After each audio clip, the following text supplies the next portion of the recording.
Welcome, dear listener, to a journey that treads the shadowy path leading to the world's most infamous vampire, Count Dracula. Before we embark on this eerie adventure, let us first unearth a fascinating piece of literary history. Dracula's Guest, the tale you are about to hear, is often whispered to be the lost chapter from Bram Stoker's magnum opus, Dracula.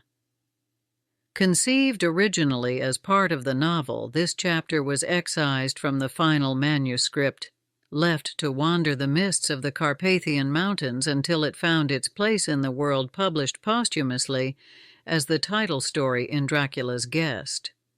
Though not a prequel in the conventional sense, Dracula's Guest offers a glimpse into the eerie prelude to Jonathan Harker's harrowing journey through Transylvania. Set against a backdrop of ancient landscapes and supernatural dread, it invites us to ponder what mysteries and malice awaited Harker on his fateful trip. Now, as the night closes in and the wolves howl in the distance, prepare yourself for an experience that bridges the gap between the known and the unknown, the seen and the unseen. Let Dracula's Guest serve not just as a story, but as a portal to the time-honored tale of Dracula, enhancing the lore and legend of Bram Stoker's creation. So, without further ado, let us step into the shadowy realm of vampires, where folklore and history blend into the fabric of the night. Listen closely to tonight's reading by Robert White, for every word carries the echo of ancient secrets and long-forgotten fears.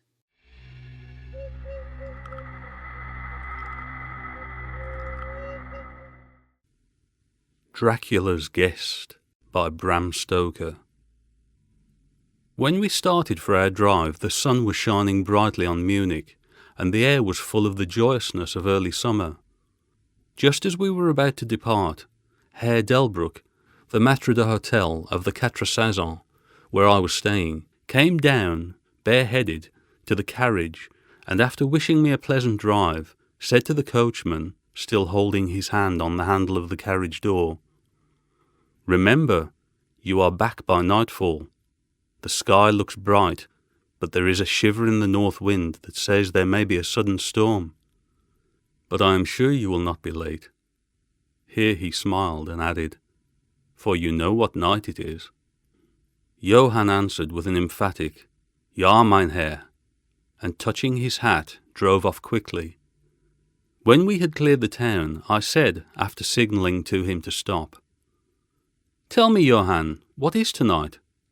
He crossed himself as he answered laconically, "Walpurgisnacht." Then he took out his watch, a great, old-fashioned German silver thing as big as a turnip, and looked at it, with his eyebrows gathered together and a little impatient shrug of his shoulders. I realized that this was his way of respectfully protesting against the unnecessary delay, and sank back in the carriage, merely motioning him to proceed. He started off rapidly, as if to make up for lost time. Every now and then the horses seemed to throw up their heads and sniff the air suspiciously. On such occasions I often looked round in alarm. The road was pretty bleak, for we were traversing a sort of high, wind-swept plateau. As we drove, I saw a road that looked but little used, and which seemed to dip through a little winding valley. It looked so inviting that even at the risk of offending him, I called Johann to stop, and when he had pulled up, I told him I would like to drive down that road. He made all sorts of excuses, and frequently crossed himself as he spoke. This somewhat piqued my curiosity, so I asked him various questions. He answered fencingly and repeated, looking at his watch in protest. Finally I said, "Well, Johann, I want to go down this road. I shall not ask you to come unless you like. But tell me why you do not like to go. That is all I ask." For answer he seemed to throw himself off the box, so quickly did he reach the ground. Then he stretched out his hands appealingly to me and implored me not to go. There was just enough of English mixed with the German for me to understand the drift of his talk. He seemed always just about to tell me something, the very idea of which evidently frightened him, but each time he pulled himself up, saying, as he crossed himself, "Walpurgisnacht." I tried to argue with him, but it was difficult to argue with a man when I did not know his language. The advantage certainly rested with him, for although he began to speak in English of a very crude and broken kind, he always got excited and broke into his native tongue, and every time he did so he looked at his watch. Then the horses became restless and sniffed the air. At this he grew very pale, and looking around in a frightened way, he suddenly jumped forward, took them by the bridles, and led them on some 20 feet. I followed and asked why he had done this.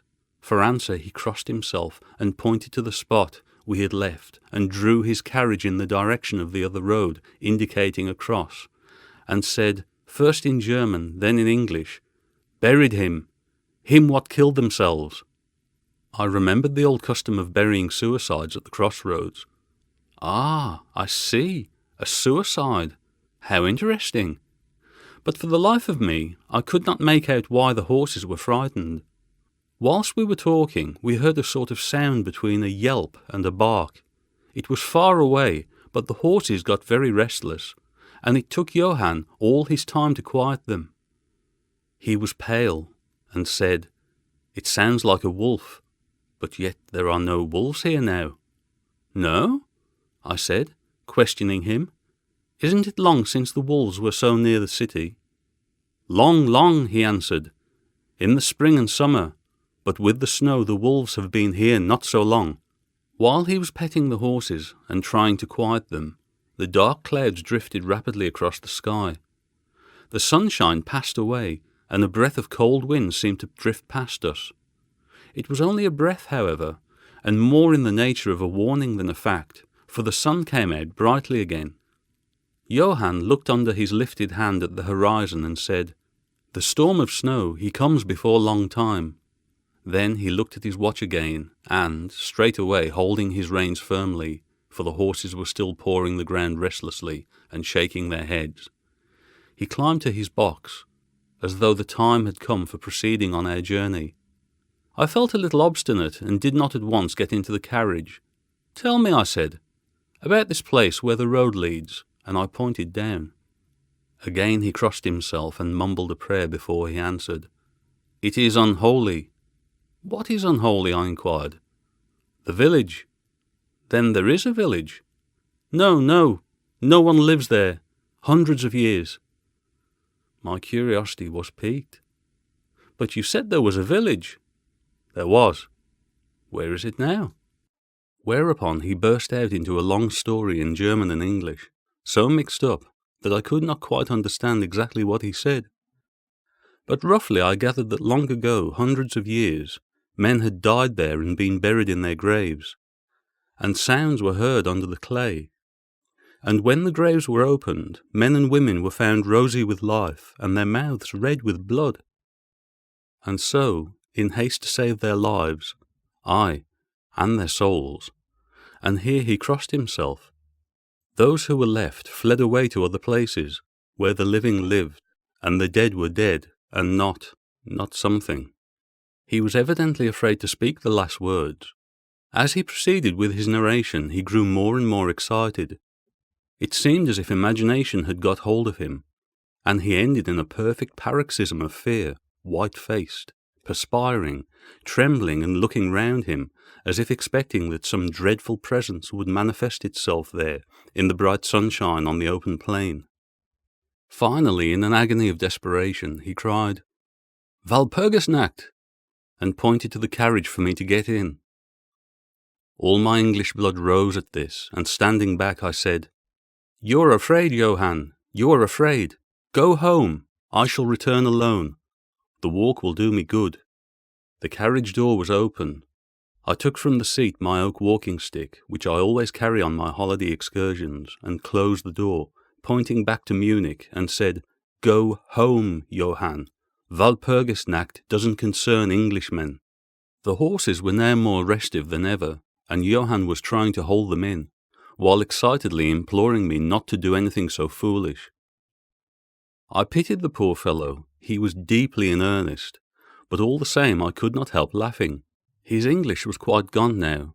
In his anxiety, he had forgotten that his only means of making me understand was to talk my language, so he jabbered away in his native German. It began to be a little tedious. After giving the direction, home, I turned to go down the crossroad into the valley. With a despairing gesture, Johann turned his horses towards Munich. I leaned on my stick and looked after him. He went slowly along the road for a while. Then there came over the crest of the hill a man, tall and thin. I could see so much in the distance. When he drew near the horses, they began to jump and kick about, then to scream with terror. Johann could not hold them in. They bolted down the road, running away madly. I watched them out of sight, then looked for the stranger, but I found that he, too, was gone. With a light heart I turned down the side road through the deepening valley to which Johann had objected. There was not the slightest reason that I could see for his objection, and I dare say I tramped for a couple of hours without thinking of time or distance, and certainly without seeing a person or a house. So far as the place was concerned, it was desolation itself. But I did not notice this particularly till, on turning a bend in the road, I came upon a scattered fringe of wood. Then I recognized that I had been impressed unconsciously by the desolation of the region through which I had passed. I sat down to rest myself and began to look around. It struck me that it was considerably colder than it had been at the commencement of my walk. A sort of sighing sound seemed to be around me, with, now and then, high overhead, a sort of muffled roar. Looking upwards, I noticed that great thick clouds were drifting rapidly across the sky from north to south at a great height. There were signs of coming storm in some lofty stratum of the air. I was a little chilly, and thinking that it was the sitting still after the exercise of walking, I resumed my journey. The ground I passed over was now much more picturesque. There were no striking objects that the eye might single out, but in all there was a charm of beauty. I took little heed of time, and it was only when the deepening twilight forced itself upon me that I began to think of how I should find my way home. The brightness of the day had gone. The air was cold, and the drifting of clouds high overhead was more marked. They were accompanied by a sort of far-away, rushing sound, through which seemed to come, at intervals, that mysterious cry which the driver had said came from a wolf. For a while I hesitated. I had said I would see the deserted village. So on I went, and presently came on a wide stretch of open country, shut in by hills all around.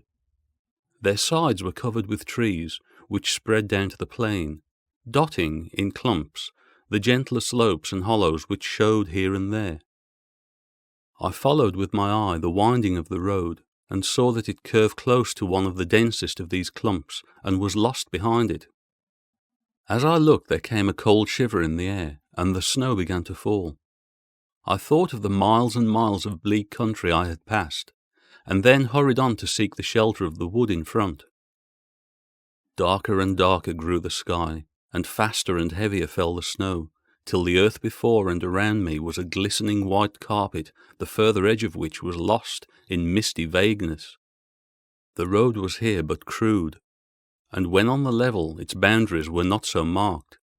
And when it passed through the cuttings, and in a little while I found that I must have strayed from it, for I missed underfoot the hard surface, and my feet sank deeper in the grass and moss.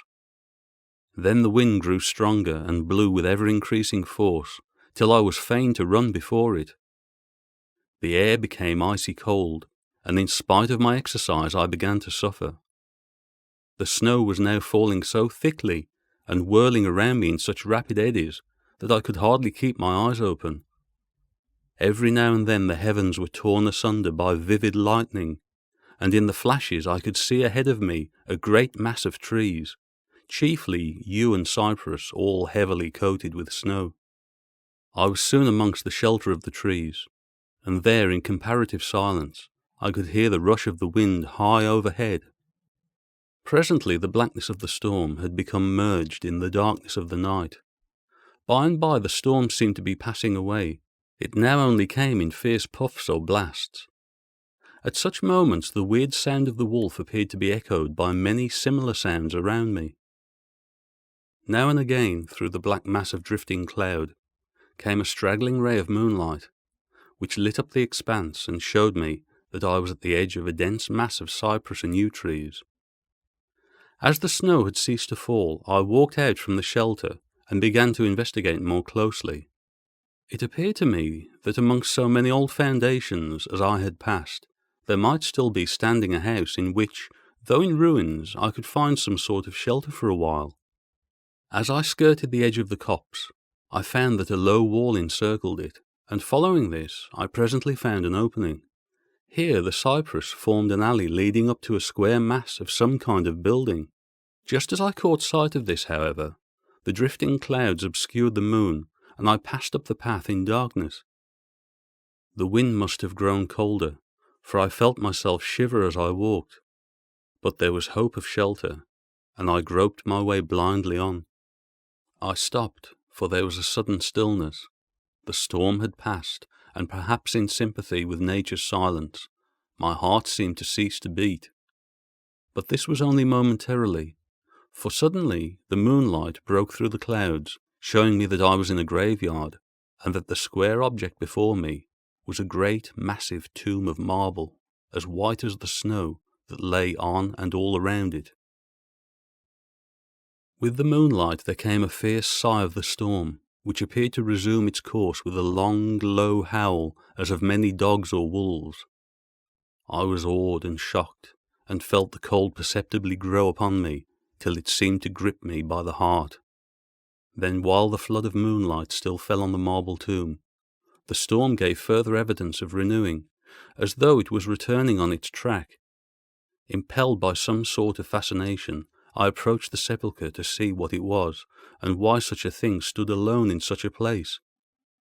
I walked around it and read over the Doric door, in German, Countess Dollingen of Gratz in Styria, sought and found death, 1801. On the top of the tomb, seemingly driven through the solid marble, for the structure was composed of a few vast blocks of stone, was a great iron spike or stake. On going to the back I saw graven, in great Russian letters, "The dead travel fast."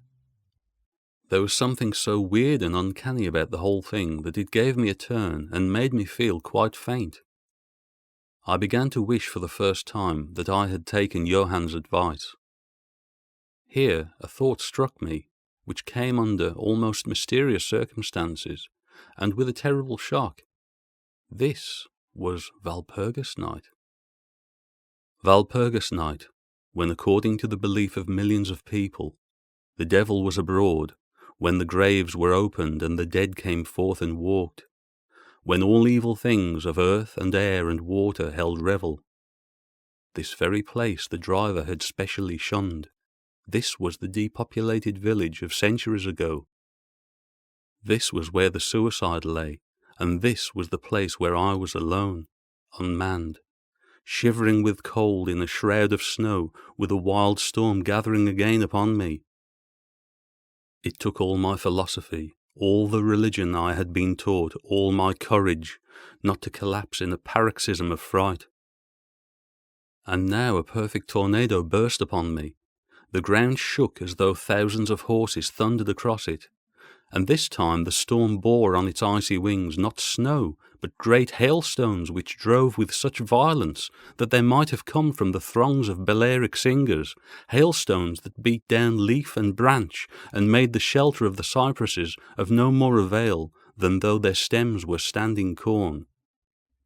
At the first I had rushed to the nearest tree, but I was soon fain to leave it and seek the only spot that seemed to afford refuge, the deep Doric doorway of the marble tomb. There, crouching against the massive bronze door, I gained a certain amount of protection from the beating of the hailstones, for now they only drove against me as they ricocheted from the ground and the side of the marble. As I leaned against the door, it moved slightly and opened inwards. The shelter of even a tomb was welcome in that pitiless tempest, and I was about to enter it when there came a flash of forked lightning that lit up the whole expanse of the heavens. In the instant, as I am a living man, I saw, as my eyes were turned into the darkness of the tomb, a beautiful woman, with rounded cheeks and red lips, seemingly sleeping on a bear. As the thunder broke overhead, I was grasped as by the hand of a giant and hurled out into the storm. The whole thing was so sudden that before I could realize the shock, moral as well as physical, I found the hailstones beating me down. At the same time, I had a strange, dominating feeling that I was not alone. I looked towards the tomb. Just then there came another blinding flash, which seemed to strike the iron stake that surmounted the tomb and to pour through to the earth, blasting and crumbling the marble as in a burst of flame. The dead woman rose for a moment of agony while she was lapped in the flame, and her bitter scream of pain was drowned in the thunder crash. The last thing I heard was this mingling of dreadful sound, as again I was seized in the giant grasp and dragged away, while the hailstones beat on me and the air around seemed reverberant with the howling of wolves. The last thing that I remembered was a vague, white, moving mass, as if all the graves around me had sent out the phantoms of their sheeted dead, and that they were closing in on me through the white cloudiness of the driving hail. Gradually there came a sort of vague beginning of consciousness, then a sense of weariness that was dreadful. For a time I remembered nothing, but slowly my senses returned. My feet seemed positively racked with pain, yet I could not move them. They seemed to be numbed. There was an icy feeling at the back of my neck and all down my spine, and my ears, like my feet, were dead, yet in torment. But there was in my breast a sense of warmth, which was, by comparison, delicious. It was a nightmare, a physical nightmare, if one may use such an expression, for some heavy weight on my chest made it difficult for me to breathe. This period of semi-lethargy seemed to remain a long time, and as it faded away I must have slept or swooned. Then came a sort of loathing, like the first stage of seasickness, and a wild desire to be free from something, I knew not what. A vast stillness enveloped me, as though all the world were asleep or dead, only broken by the low panting as of some animal close to me. I felt a warm rasping at my throat. Then came a consciousness of the awful truth, which chilled me to the heart and sent the blood surging up through my brain. Some great animal was lying on me and now licking my throat. I feared to stir, but some instinct of prudence bade me lie still. But the brute seemed to realize that there was now some change in me, for it raised its head. Through my eyelashes I saw above me the two great, flaming eyes of a gigantic wolf. Its sharp, white teeth gleamed in the gaping red mouth, and I could feel its hot breath fierce and acrid upon me. For another spell of time I remembered no more. Then I became conscious of a low growl, followed by a yelp, renewed again and again. Then, seemingly very far away, I heard a "Halloa! Halloa!" as of many voices calling in unison. Cautiously I raised my head and looked in the direction whence the sound came. But the cemetery blocked my view. The wolf still continued to yelp in a strange way, and a red glare began to move around the grove of cypresses as though following the sound. As the voices drew closer, the wolf yelped faster and louder. I feared to make either sound or motion. Nearer came the red glow over the white pall which stretched into the darkness around me. Then all at once from beyond the trees there came at a trot a troop of horsemen bearing torches. The wolf rose from my breast and made for the cemetery. I saw one of the horsemen, soldiers by their caps and long military cloaks, raise his carbine and take aim. A companion knocked up his arm, and I heard the ball whiz over my head. He had evidently taken my body for that of the wolf. Another sighted the animal as it slunk away, and a shot followed. Then, at a gallop, the troop rode forward, some towards me, others following the wolf as it disappeared amongst the snow-clad cypresses. As they drew nearer, I tried to move, but was powerless, although I could see and hear all that went on around me. 2 or 3 of the soldiers jumped from their horses and knelt beside me. One of them raised my head, and placed his hand over my heart. "Good news, comrades," he cried. "His heart still beats." Then some brandy was poured down my throat. It put vigour into me, and I was able to open my eyes fully and look around. Lights and shadows were moving among the trees, and I heard men call to one another. They drew together, uttering frightened exclamations, and the lights flashed as the others came pouring out of the cemetery pell-mell, like men possessed.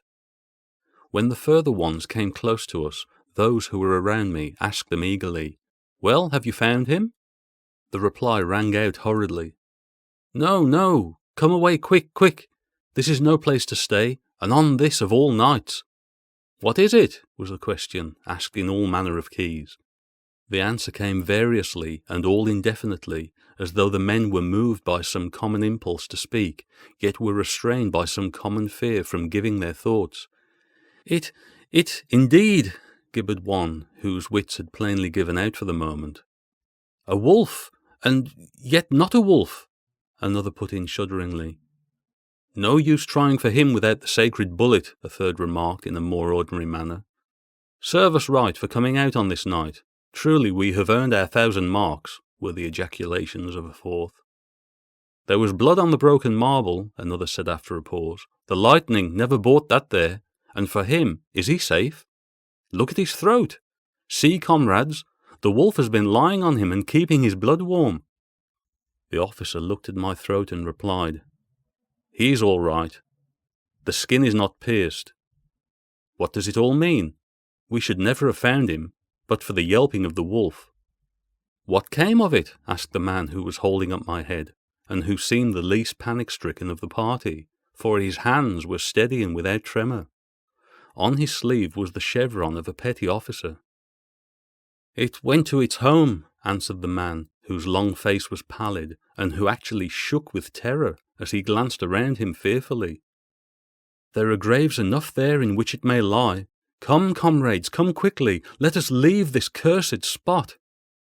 The officer raised me to a sitting posture, as he uttered a word of command. Then several men placed me upon a horse. He sprang to the saddle behind me, took me in his arms, gave the word to advance, and turning our faces away from the cypresses, we rode away in swift military order. As yet my tongue refused its office, and I was perforce silent. I must have fallen asleep, for the next thing I remembered was finding myself standing up, supported by a soldier on each side of me. It was almost broad daylight, and to the north a red streak of sunlight was reflected, like a path of blood, over the waste of snow. The officer was telling the men to say nothing of what they had seen, except that they found an English stranger guarded by a large dog. "Dog! That was no dog," cut in the man who had exhibited such fear. "I think I know a wolf when I see one." The young officer answered calmly, "I said dog." "Dog," reiterated the other ironically.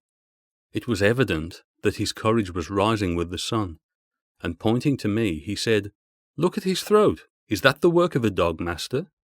Instinctively I raised my hand to my throat, and as I touched it I cried out in pain.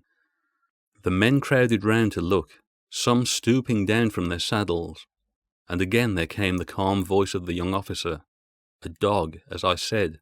If aught else were said, we should only be laughed at." I was then mounted behind a trooper, and we rode on into the suburbs of Munich. Here we came across a stray carriage, into which I was lifted, and it was driven off to the Quatre Saisons, the young officer accompanying me, whilst a trooper followed with his horse, and the others rode off to their barracks. When we arrived, Herr Delbruck rushed so quickly down the steps to meet me that it was apparent he had been watching within. Taking me by both hands, he solicitously led me in. The officer saluted me, and was turning to withdraw when I recognized his purpose, and insisted that he should come to my rooms. Over a glass of wine I warmly thanked him and his brave comrades for saving me.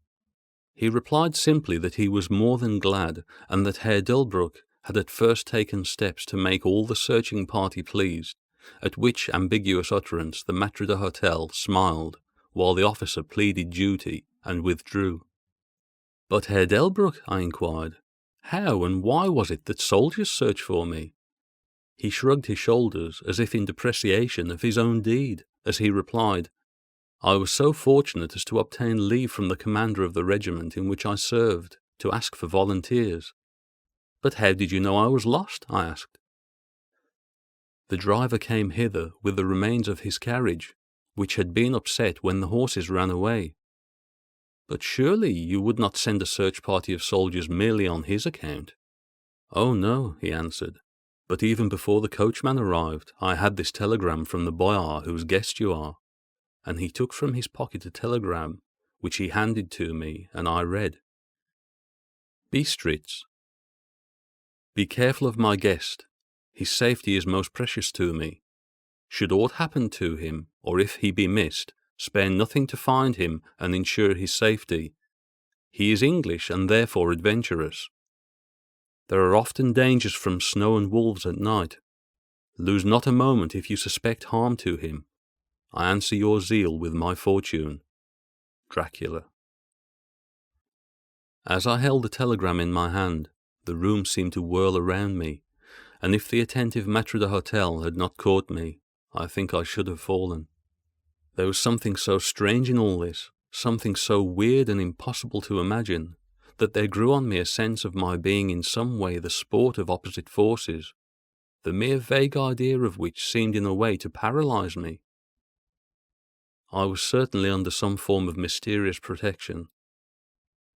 From a distant country had come, in the very nick of time, a message that took me out of the danger of the snow sleep and the jaws of the wolf.